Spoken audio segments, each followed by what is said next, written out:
আমি অঞ্জলি দেব, তেলিয়ামুড়া, আগরতলা, কয়েত্রিপুরা। আমরা যখন 99-এ বৃন্দাবন পরিক্রমা করতে গেলাম, তো কালকে তো বললাম একটা যে বাবা এই যে কিরকম আমাদের শিক্ষা দিল। তারপর আমরা তো পরিক্রমা করছি, আমাদের সাথে ছিল একটা ট্রাক ছিল, দুইটা ট্রাক ছিল ছোট। একটার মধ্যে থাকতো আমাদের বেডিং পত্র সব, আর একটার মধ্যে রান্না বান্নার সব জিনিস, চাল ডাল তেল লবণ সব থাকতো। আর দুইজন পুরোহিত ছিল, তারা রান্না করতো, আর একজন বন্দুকধারী গার্ড ছিল। তা আমরা তো পরিক্রমা করছি তো যা এক এক জায়গায় যায়, যেখানে তাঁবু আছে সেখানে তাঁবু, যেখানে ধর্মশালা নেই সেখানে তাঁবু খাটানো হতো, তাঁবুও ছিল। আর যেখানে ধর্মশালা আছে সেখানে আমরা ধর্মশালায় থাকতাম। আর আমরা দুই ভাগে ভাগ, বাবা যারা হাঁটতো বাবার সাথে, বাবাও তো 40 দিন হেঁটেই পরিক্রমা করেছে। এইটা এখানে গোসিন্দা আরো অনেক ছিল। আর আমরা কয়েকজন আমরা এই টাঙ্গাতে যেতাম।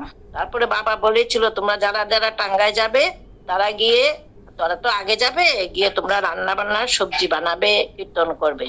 আমরা তো আগে চলে যেতাম জায়গাতে, ঘুরে ঘুরে দেখে দেখে, যেখানে রাস্তায় রাস্তায় যা যে দেখতে পেতাম দেখে দেখে যেতাম, ঘেনে গিয়ে আমরা সবাই সবজি বানাতাম, কীর্তন করতাম। তো এমন তো খাওয়া দাওয়া চলতো, খাওয়া দাওয়া হতো। তো সবখানে তো আর আমরা যেখানে তাঁবু খাটায়, অনেক এমন জায়গায় যায় সেখানে কোনো বাজার নেই। আর যেখানে যায় বাজার থাকে, তারা ছেলেরা বাজারকে নিয়ে আসে। তারপর বাবা একটা লক্ষ্য করলো যে, তো আলুটা ছিল মেইন, আলু ডাল তেল লবণ আর চালটা থাকতো স্টকে। আর সবজিটা তো রাখা যাবে না, পচে যাবে। তাই বাবা লক্ষ্য করলো যে অনেকে আলু ফেলে দেয়, আলু নষ্ট করে। বাবা এই জিনিসটা লক্ষ্য করলো। তারপরে বাবা একদিন কি করলো যে, ওই দিন আমরা একটা জায়গাতে তাঁবু খাটানো ছিল, ধর্মশালাও ছিল এখানে। তো ওই দিন রাত্রেবেলা বাবা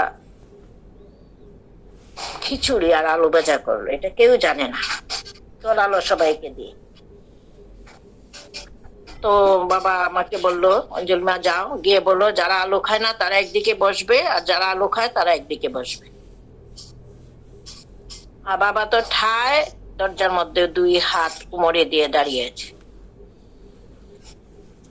তো আমার কাছে আলু ভাজার বালতিটা, সবাই তো বসেছে আর খিচুড়ি এনেছে। তো তারা সবাই দেখলো আলু ভাজা আর খিচুড়ি। এখন তো আলু ভাজা ছাড়া কিভাবে খিচুড়ি খাবে? তারা তো আলাদা করে বসলো, যারা আলু খায় না তারা একদিকে বসলো, যারা আলু খায় তাদেরকে একদিকে বসানো হলো। বললো যে যারা আলু খায় না তাদেরকে আলু দেওয়া হবে না, আর যারা আলু খায় তাদেরকে আলু দেওয়া হবে। ও বাবা, তারা মাথা নয়, আমার কাছে তো আলুর বালতিটা, আর সবাই বলছে অঞ্জলি আমাকে দাও আমাকে দাও আমাকে দাও। আর বাবা তো দাঁড়িয়ে আছে, আমি তো কিছু করতেও পারছি না। এখন এইভাবে চাইছে তারা, আমি কি করে দেই না? তারপরও আমি তো দিলাম, একজনকে দিলাম। যখন বাবা এমন রাগ করলো, এক লাফে, তুমি অঞ্জলি মা তুমি তাদেরকে আলু দিলে, বলেই উনি চলে গেলেন এখান থেকে। এইভাবে আমাদের বাবা শিক্ষা দিত। আরো যে বাবার কথা না মানলে যে কি হয়, আমার বাড়িতে একদিন হয়েছিল এটা। আমার বাড়িতে যখন বাবা এসেছিল, এটা বৃন্দাবন পরিক্রমা না, আমার বাড়িতে যখন বাবা এসেছিল, আমার অটো আছে একটা। তো আমার বোনকে বাবা তেলিয়ামুড়া যাবে, তো বাবা বলেছে তোমরা 3 জনে উঠো, আর লোক উঠো না। আর ও বলেছে বাবা 5 জন যেতে পারবে, 5 জন যেতে পারবে। তো 5 জন তো উঠলো, আধা রাস্তায় গিয়ে অটোর চাকা পাংচার হয়ে গেল। বাবার কথা না শুনলে যে কি, এটা আমার অভিজ্ঞতা। বাবা আমাদেরকে নির্দেশ দিত, বৃন্দাবনের জল তো নোনা জল, সবখানেই নোনা জল। আগে তো এমন ছিল না, এখন যেমন মিনারেল ওয়াটার পাওয়া যায়, আগে তেমন ছিল না। ও থেকে তারা বলতো মিঠা পানি, খুঁজতে খুঁজতে মিঠা পানি আনা হতো। বাবা বলতো তোমরা মিঠা পানি নিয়ে হতো, তোমরা ভালো জল নিয়ে আসো খুঁজে। তা আমরা যারা ছোটরা আছি তারা বালতি নিয়ে যেতাম, বালতি নিয়ে খুঁজতে খুঁজতে এক জায়গাতে আমরা গেলাম। এটা পুরা গ্রাম, এটাতে গ্রামই বৃন্দাবনটা।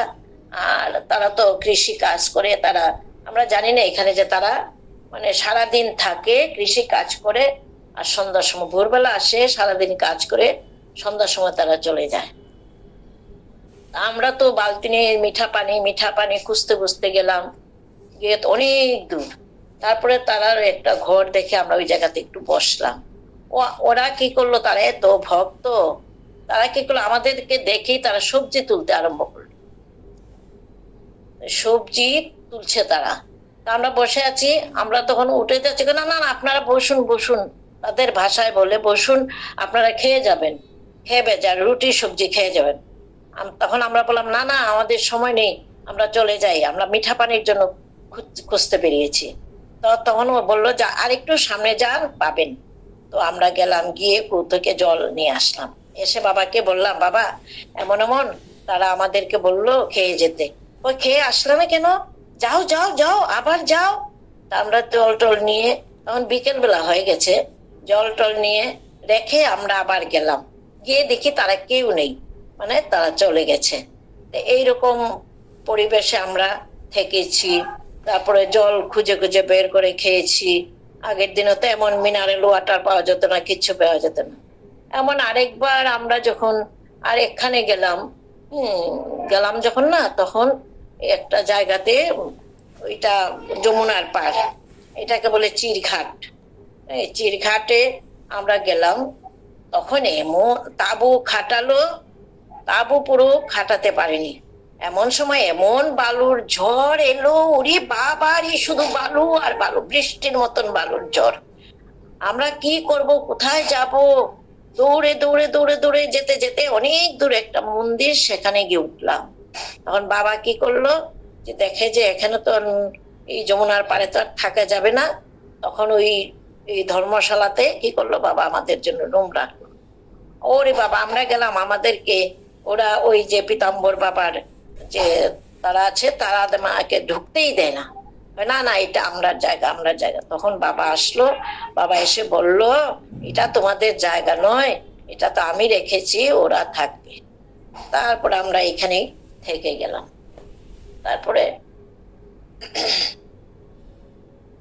তারপরে আরেকটা জায়গাতে যখন প্রত্যেক এক দিন এক এক জায়গাতে যাওয়া হতো। সকালবেলা আমরা ভোর 3টায় রওনা দিতাম, আর সারাদিন হাঁটা হাঁটা। তারপরে যে আগে যেত তো সবজি বানাতো, ব্রাহ্মণে রান্না করতো। আর যারা পড়ে যেত, অনেক একজন দুজন বুড়া বৃদ্ধ মহিলা আর বৃদ্ধ পুরুষ ছিলেন, তারা হেঁটে হেঁটেই যেত। তাদের সন্ধ্যা হয়ে যেত, রাত্র হয়ে যেত, তারপরে তাদেরকে আবার খুঁজে খুঁজে আনতো, কত ব্যথা পেত তারা। তারপর আরেকবার আমরা এক জায়গাতে গেলাম, এখানে গিয়ে তো তাবু খাটালো। এখানে মন্দিরও আছে, ধর্মশালা আছে, আবার তাবুও খাটানো হলো। আমরা তো সবাই আছি। এমন সময় আমাদের এখানের ভক্ত, খুবই ভক্ত ছিলেন উনি কি এখন একটু মেন্টাল পেশেন্ট হয়ে গেছেন, আমাদের থেকে বড়। বাবার খুব ভক্ত ছিলেন, এখন কাউকে চেনা না, উল্টাপাল্টা কথা বলে। ওনার নাম বাসনা দেবনাথ, আগরতলাতে আছেন, কাউকে চিনেন না এখন। এমন ভক্ত, বাবাকে উনি বলছেন আমি বাবার পায়ে তেল দেবো। বাবাকে বললেন কি, বাবা আমি তোমার পায়ে আজকে তেল দেব। তো গেলেন, আচ্ছা তেল দেবে দাও। আর উনি তেল নিলেন, নিয়ে বাবার পায়ে তো ঘষতে লাগলেন, ঘষতে ঘষতে বা তেল তো আর শুকুচ্ছে না। বাবা কি করলো, সবাইকে ডাকলো, আসো আসো আসো, বাসনা আমাকে তেল দিয়েছে, তোমরা নেও নাও, এই তেলগুলো তো আর শুকোচ্ছে না, তোমরা নেও, তোমার গায়ে দাও। আমরা কি করলাম, সবাই বাবার পা থেকে তেল তুলে নিয়ে সবার গায়ে গায়ে দিলাম, তবুও তেল শুকুচ্ছে না।